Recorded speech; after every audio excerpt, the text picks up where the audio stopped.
Hello students, कैसे हैं आप सभी। वैकेशन स्टार्ट हो चुके हैं और इस समय को हम यूटिलाइज कर रहे हैं इस तरीके से कि हम अपने बोर्ड एग्जाम्स की तैयारी में लग गए हैं। आज की क्लास 10th के लिए। लास्ट क्लास में हम पढ़ रहे थे chapter number 2 acid base and salts, जिसमें एक बार चैप्टर को अगर हम रिकॉल कर लें तो हमने ये पढ़ा था लास्ट टॉपिक कि प्रयोगशाला में हाइड्रोजन गैस कैसे बनाई जाती है, या फिर how will we prepare hydrogen gas in the laboratory, जिसके लिए हमने एक प्रयोग किया था। और अगर आपको याद हो तो हम ये पढ़ रहे थे कि एसिड और बेस जो हैं ये किसी भी मेटल के साथ रिएक्ट किस तरीके से करते हैं। तो हमने जो लास्ट टॉपिक पढ़ा था पिछली क्लास में वो था कि how do acids and base, acid और base, how do acid and base react with metal.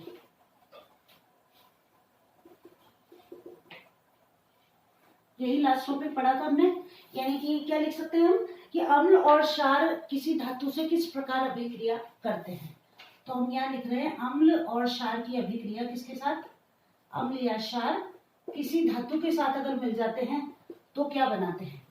तो देखिए हमने पहले एसिड के बारे में बात करते हैं, किसी अम्ल के बारे में। तो लास्ट एग्जाम्पल जो हमने लास्ट क्लास में देखा था वो ये था कि जिंक मेटल के टुकड़े थे और उसमें हमने HCl को डाला था छोटे छोटे बुलबुलों के रूप में, टब के अंदर हमको हाइड्रोजन गैस मिल गई थी। तो यहाँ बन जाएगा ZnCl2 और ये H2।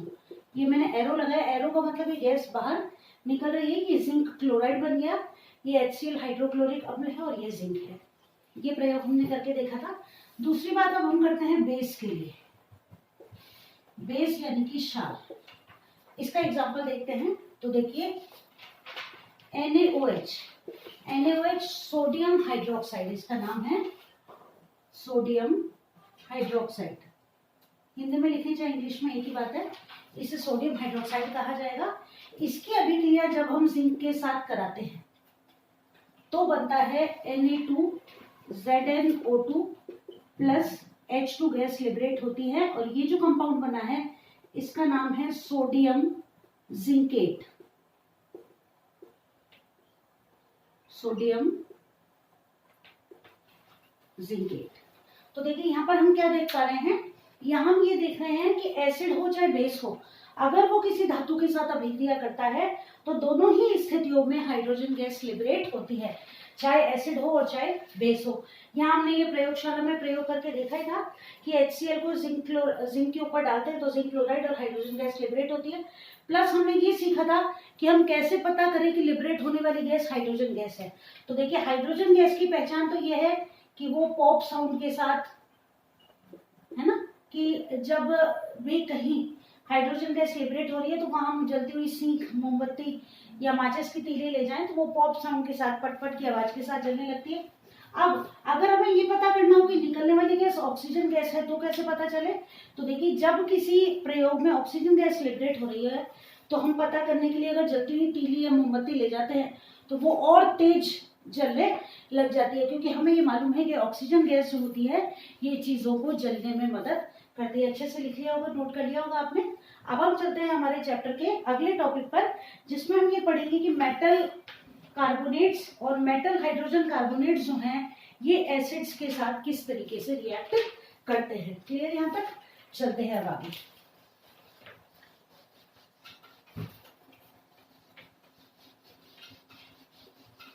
अब हम रिएक्शन लिखेंगे मेटल कार्बोनेट्स या मेटल हाइड्रोजन कार्बोनेट्स की एसिड्स के साथ।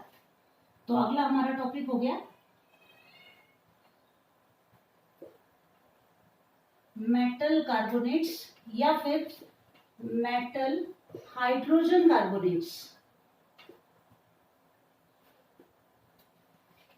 इनकी अभिक्रिया हम करा रहे हैं किसी एसिड के साथ, कोई भी अम्ल हो सकता है, और उसके साथ ही मेटल कार्बोनेट या मेटल हाइड्रोजन कार्बोनेट किस तरह अभिक्रिया करते हैं।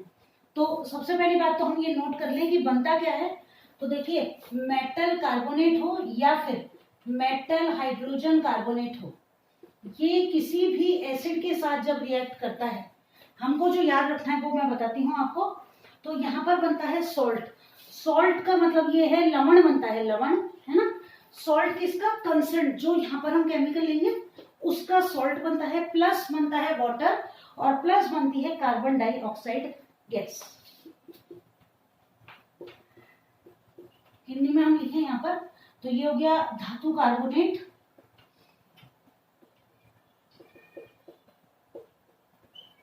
या धातु हाइड्रोजन कार्बोनेट। अभी हम एग्जांपल से समझ लेते हैं इनको क्या है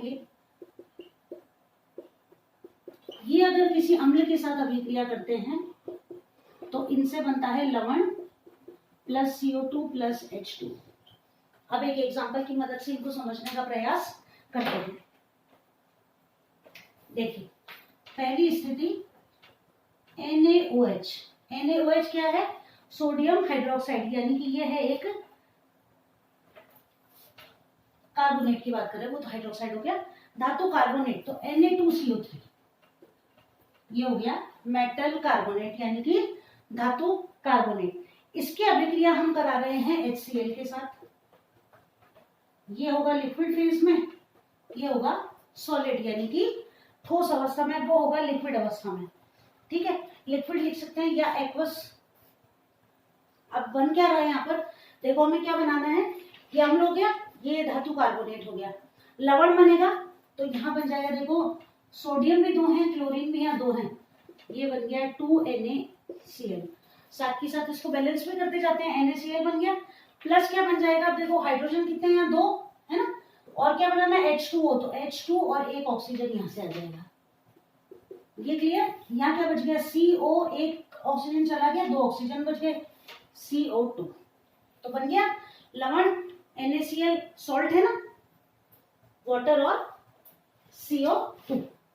अगली रिएक्शन मेटल हाइड्रोजन कार्बोनेट, धातु हाइड्रोजन कार्बोनेट। धातु हाइड्रोजन कार्बोनेट NaHCO3, इसको अभी चैप्टर में हम आगे भी पढ़ेंगे। NaHCO3 को सोडियम हाइड्रोजन कार्बोनेट इसको कहा जाता है,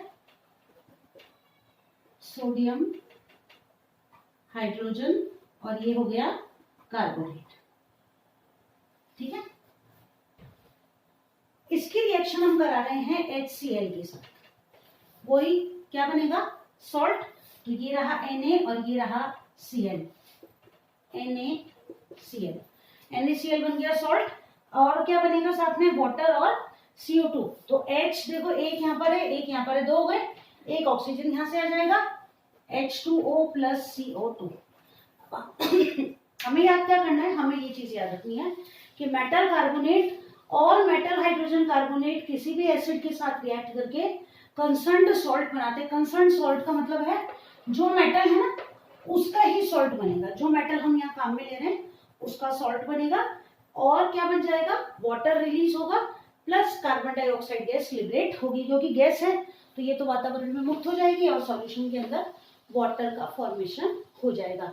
अगला टॉपिक जो था हमारा कि how do metal carbonates and metal hydrogen carbonate reacts with acid, ये हमने कंप्लीट कर लिया है। अब हम आगे बात करते हैं कि एसिड और बेस को अगर साथ में रिएक्ट करवाया जाए तो क्या बनता है। तो चलते हैं अब आगे।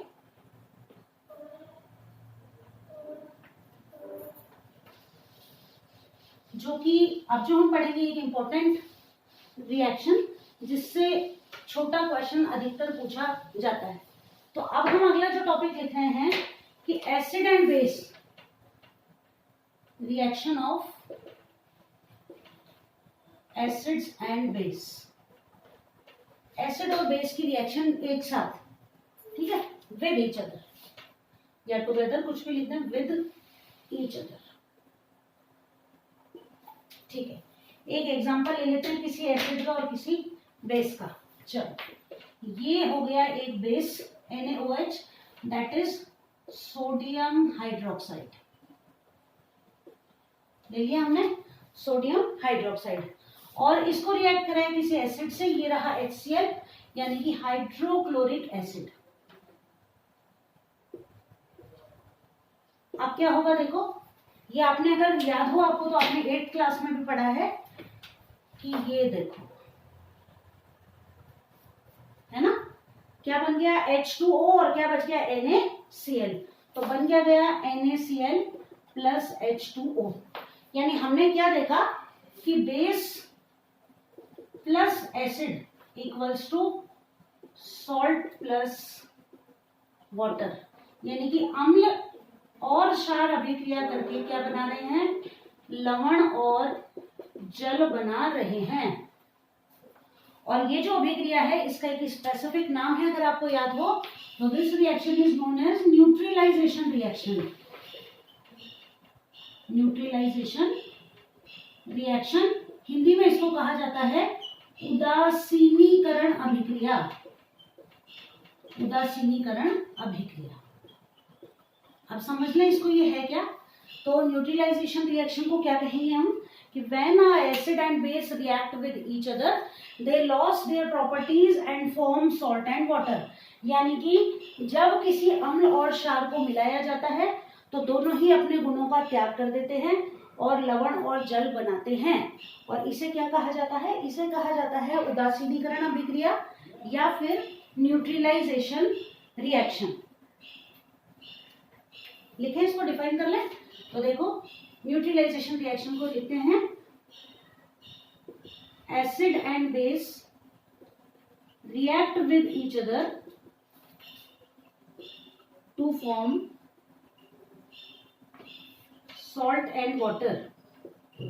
आगे आप लिखेंगे this reaction is known as neutralisation reaction. उदासीनीकरण अभिक्रिया में आप लिखेंगे अम्ल व क्षार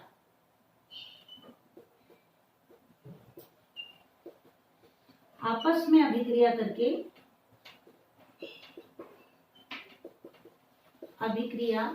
करके लवण व जल बनाते हैं। लवण व जल बनाते हैं और इसे क्या कहा जाता है, इसे कहा जाता है उदासीनीकरण अभिक्रिया। और ये हमारा टॉपिक हो गया कंप्लीट कि हमने ये जान लिया कि एसिड और बेस जो है ये आपस में अभिक्रिया करके क्या बना रहे हैं, जो भी मेटल है, सॉरी जो भी बेस है उसके साथ एसिड का जो हाइड्रोजन आयन के अलावा जो पार्ट है वो मिलकर एक सॉल्ट बना लेंगे। ये कौन सा सॉल्ट बन गया, सोडियम क्लोराइड। देखो Na होता है सोडियम, Cl होता है क्लोराइड, इसका आप नाम लिखेंगे सोडियम क्लोराइड। और ये वाटर तो है, H2 वाटर का फॉर्मेशन हो गया। डिफाइन करने के लिए आ जाए तो देखो अब यहाँ क्या बात है कि अगर हमको ये चीज याद है तो अगर हमको डेफिनेशन याद भी नहीं है तो हम अच्छे से इसको लिख सकते हैं।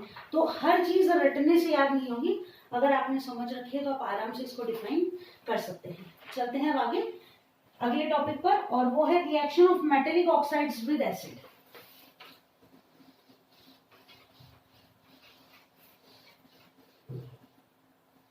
मेटेलिक ऑक्साइड कोई मेटल ऑक्साइड है, वो रिएक्ट कर रहा है किसके साथ, एसिड के साथ।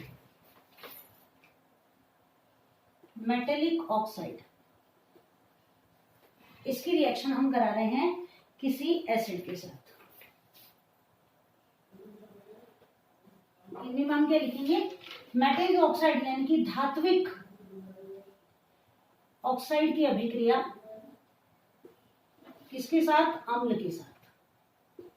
अब यहां हमें याद ये रखना है कि मेटल ऑक्साइड जो है ये एसिड के साथ अगर मिल जाता है,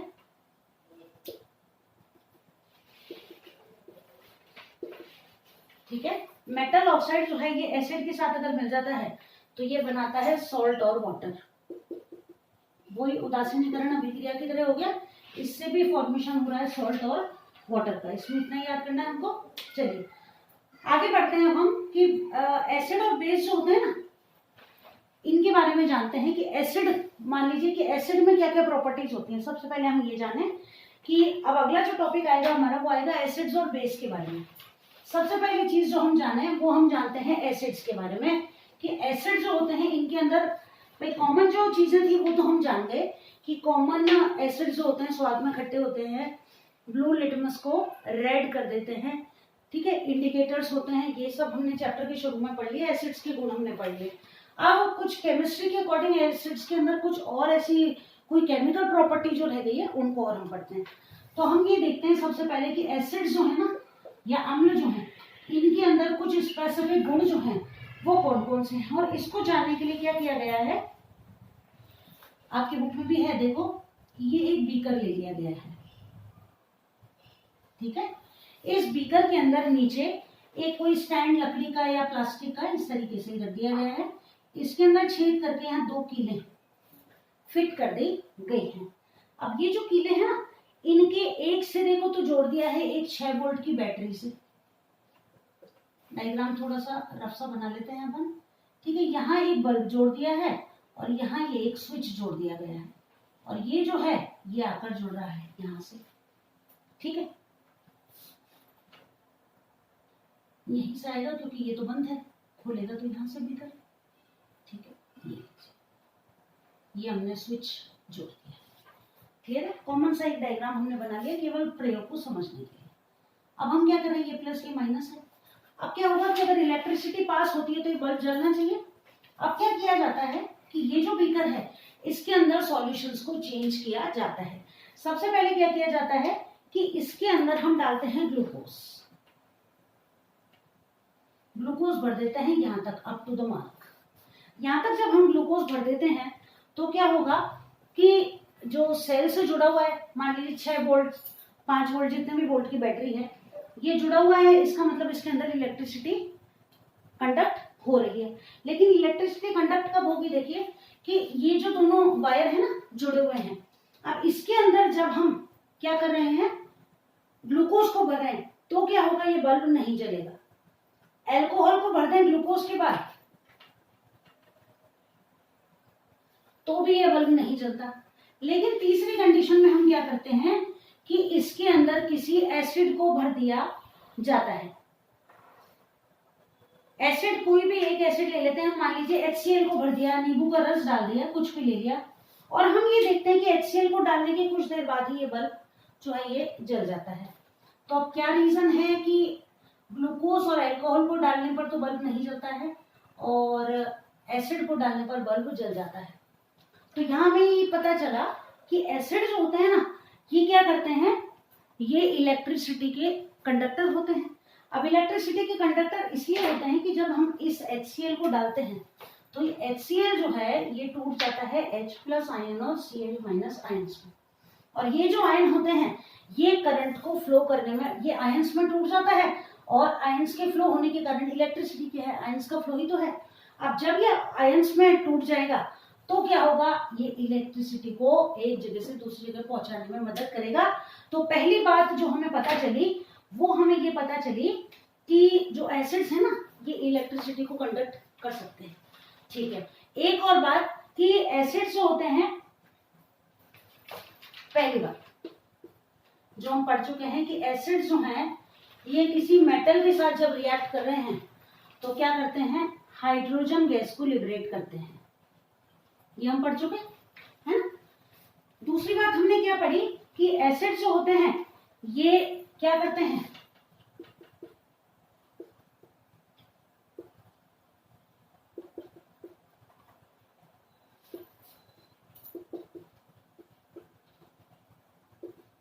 they can pass electric current in the circuit। यानी कि हम क्या लिखेंगे कि अम्ल जो होते हैं ये विद्युत परिपथ में विद्युत धारा का चालन करते हैं। परिपथ में विद्युत धारा का चालन करते हैं, ये हमने पढ़ लिया। यहां पर यही तो हो रहा है कि जब परिपथ में विद्युत धारा चालन कब हो रहा है, जबकि ये अपने आयनों में टूट जाते हैं।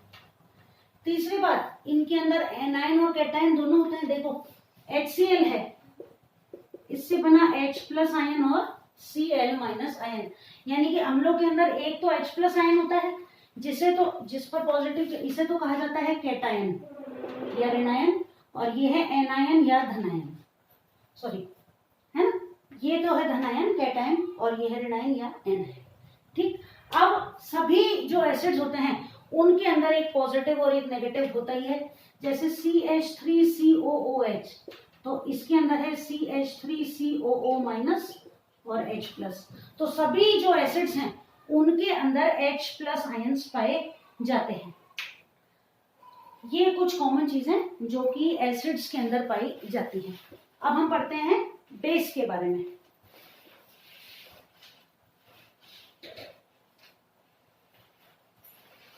तो एसिड्स के अंदर तो होगा H+ आयन, तो एसिड जो है ये क्या कर रहे हैं, लिबरेट कर रहे हैं H प्लस आयंस को। तीसरा गुण ये हो जाएगा कि एसिड्स जो है ये H प्लस आयन देते हैं कहाँ, किसी भी सॉल्यूशन के अंदर। अब हम बात करते हैं बेस की। एसिड्स पढ़ लिए, अब बेस को पढ़ते हैं। तो बेस जो होते हैं ये तो हमने पढ़ ही लिया कि बेस या क्षार जो होते हैं ये भी हाइड्रोजन गैस लिबरेट करते हैं, अभी हमने पढ़ लिया था प्रयोग में। तो पहली बात तो ये कि ये भी क्या करते हैं, हाइड्रोजन गैस को लिबरेट करते हैं एसिड के साथ मिलकर, है ना। बेस प्लस मेटल बराबर क्या था, सॉल्ट और हाइड्रोजन गैस। सोडियम जिंकेट वाला प्रयोग पढ़ा था ना हमने। आगे पढ़ते हैं कि बेस जो होते हैं इनके अंदर कौन से आयन होते हैं। तो देखिए एसिड में थे H प्लस आयन, बेस में कौन से होंगे, NaOH। तो इसमें होगा Na प्लस और OH माइनस आयन। यानी बेस के अंदर भी एक पॉजिटिव और एक नेगेटिव आयन तो है, लेकिन यहाँ पर क्या है, H प्लस आयन ना होकर कौन सा आयन है, OH माइनस आयन। वो था हाइड्रोजन आयन, और ये जो OH आयन है इसको कहा जाता है हाइड्रोक्सिल आयन। ठीक, इसके बाद एक चीज और जो हमें पढ़नी है, एक जो टॉपिक आता है अधिकतर एग्जाम में पूछा जाता है, बेस और एल्कलाई में अंतर। देखो बेस है क्षार और एल्कलाई को कहा जाता है क्षारक। दोनों में क्या अंतर होता है, देखो दोनों में अंतर ये पाया जाता है कि सभी बेस जो होते हैं ये वाटर सॉल्युबल नहीं होते हैं। जिनके अंदर OH आयन है वो सारे बेस तो हैं, लेकिन सभी बेस वाटर सॉल्युबल नहीं होते हैं। एल्केलाई जो है ये वो बेस हैं जो वाटर सॉल्युबल होते हैं, यानी कि केवल एल्केलाई जो है ये जल में घुलनशील होते हैं। तो सारे क्षार जो हैं ये क्षारक नहीं हो सकते, लेकिन सभी क्षारक क्षार हैं। समझ में आ गई बात। देखो दोबारा सीखो, क्या कहा मैंने कि सभी क्षार क्षारक नहीं हो सकते, क्योंकि इनमें से कुछ क्या है, वाटर सॉल्युबल नहीं है, लेकिन सभी क्षारक क्षार होते हैं, क्योंकि ये है तो इसी का पार्ट, इसके थोड़े से गुण ही तो अलग हैं। तो देखो बेस क्या है, ऐसे लिखेंगे हम, ऑल बेसिस, हिंदी में भी लिखते हैं, अभी पहले इंग्लिश में लिखते हैं, all bases are not water soluble. Base के बारे में तो हमें पता ही है, OH माइनस आयन देते हैं, बेटर होते हैं, sp2 टच होते हैं, रेड जिनको ब्लू कर देते हैं, ये तो हम लिख देंगे। All bases are not soluble, those basis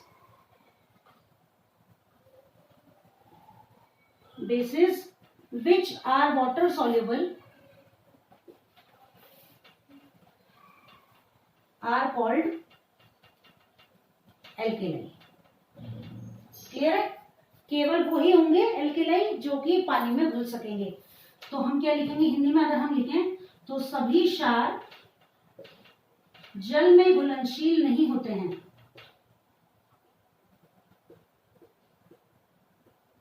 नहीं होते हैं। वे क्षार जो जल में घुलनशील होते हैं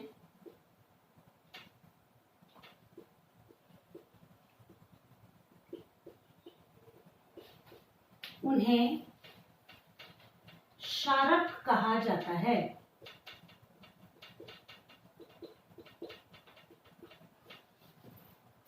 और ये हमने पढ़ लिया एसिड्स और बेस के बारे में। ठीक है, समझ में आ गया क्षार और क्षारक में अंतर। पहली बात तो आयंस के आधार पर एसिड्स जो होते हैं वो H प्लस आयन देते हैं, और बेस जो है वो हाइड्रोक्सिल आयन या OH माइनस आयन देते हैं। बेस और एल्केलाई में अंतर आपको पता होना चाहिए, एक नंबर का क्वेश्चन कई बार पूछ लिया जाता है। तो सारे बेस जो है ये वाटर सॉल्युबल नहीं होते हैं, केवल वही बेस जो कि वाटर सॉल्युबल होते हैं उनको एल्केलाई कहा जाता है। यानी कि वो क्षार जो पानी में घुल जाते हैं उनको क्षारक कहा जाता है। क्लियर है, चलिए आगे चलते हैं कि अब एसिड और बेस को जब हम मिलाते हैं तो ये एक एक्सोथर्मिक प्रोसेस होती है। एक्सोथर्मिक यानी कि बहुत ज्यादा हीट लिबरेट होती है, इसलिए इनको एक साथ नहीं मिला देना चाहिए। अगर बेस के अंदर एसिड को मिला दें तो ड्रॉप ड्रॉप करके धीरे धीरे इनको मिक्स करना चाहिए, क्योंकि इनको मिलाना एक एक्सोथर्मिक प्रोसेस होती है। एक चीज और पढ़ते हैं इस टॉपिक में लास्ट, डाइल्यूशन। डाइल्यूशन क्या है,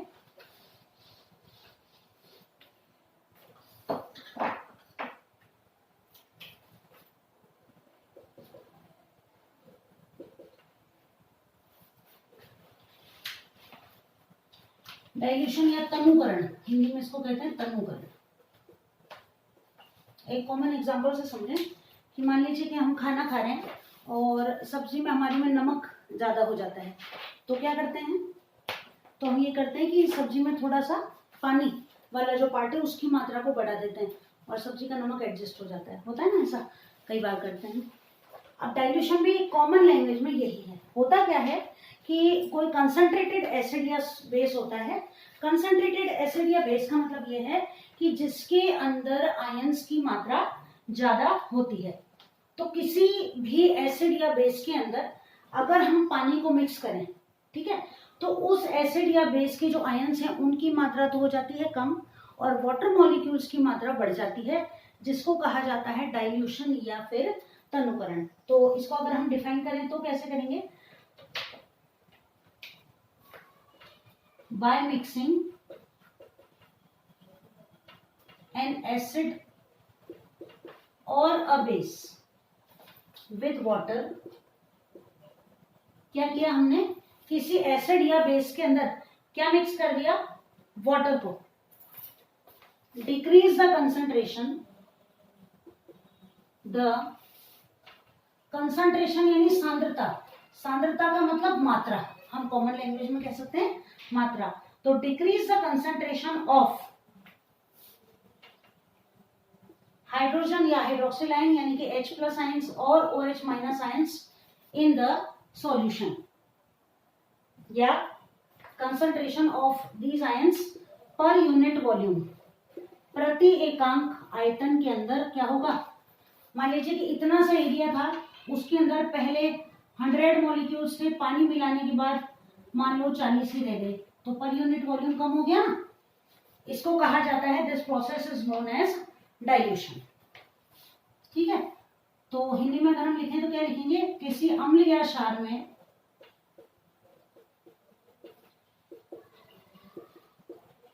जल मिलाने पर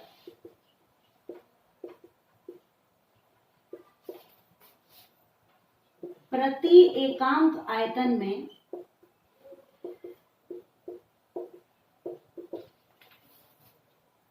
जल के अणुओं की संख्या में, ऐसे लिखे, प्रति एकांक आयतन में H+ अथवा OH- आयनों की सांद्रता में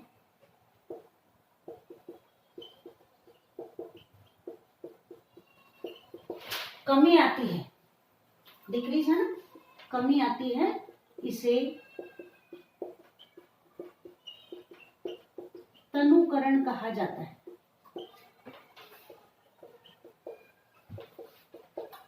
डाइल्यूशन।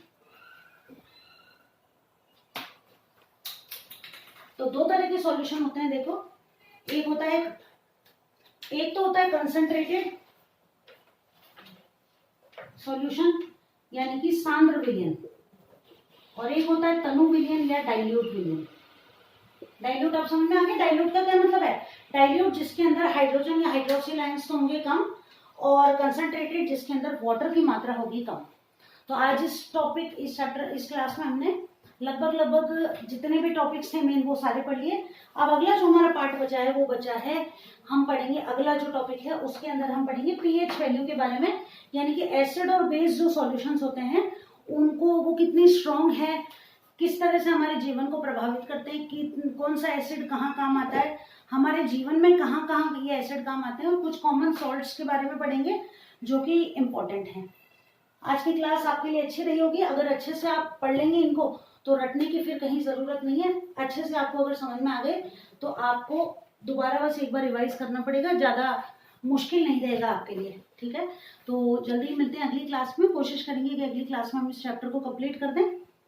तब तक यहाँ तक पढ़कर याद कर लीजिए ताकि अगली क्लास में आपको आगे के टॉपिक को समझने में कोई दिक्कत नहीं हो। तो जल्दी मिलते हैं अगली क्लास में।